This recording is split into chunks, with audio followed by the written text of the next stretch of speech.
खोलेको रहस्य। सुरेश, रीता र अमन 3 जना साथी थिए। उनीहरू 10 वर्षका थिए र सधैँ नयाँ ठाउँको खोजी गर्न उत्साहित। उनीहरूको गाउँको छेउमा एउटा पुरानो जङ्गल थियो, जसको बारेमा गाउँलेहरूले धेरै रहस्यहरू सुनाएका थिए।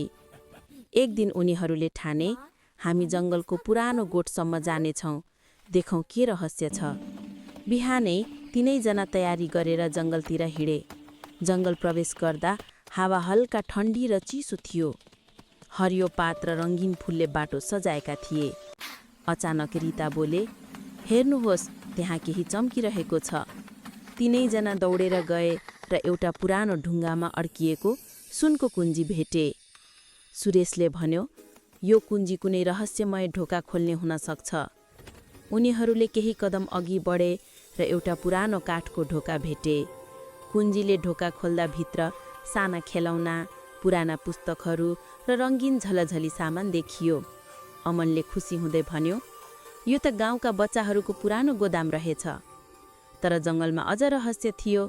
अचानक हल्का हावा र पातको सरसराहट सुनियो। रीता डराएकी भइन्, के त्यहाँ अरू कोही छ? सुरेशले हाँस्दै भने, साँच्चै डराउनु पर्दैन, हामी मिलेर हेर्छौँ।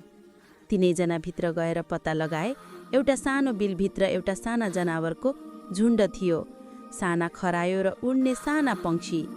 उनीहरू भोकले दुखेको थिए। रीता, सुरेश र अमनले उनीहरूलाई खाना दिए। दिन बित्दै गयो। उनीहरूले गोदाम सफा गरे, जनावरहरूको हेरचाह गरे र नयाँ साथी बनाए। जब सूर्य अस्तायो, उनीहरू गाउँ फर्किए। गाउँका बुबा आमाले उनीहरूको साहसिक कथा सुनेर खुसी भए। त्यो दिनदेखि सुरेश, रीता र अमनले सिके, साहस, मित्रता र सहयोगले अज्ञातको सामना गर्न सजिलो बनाउँछ।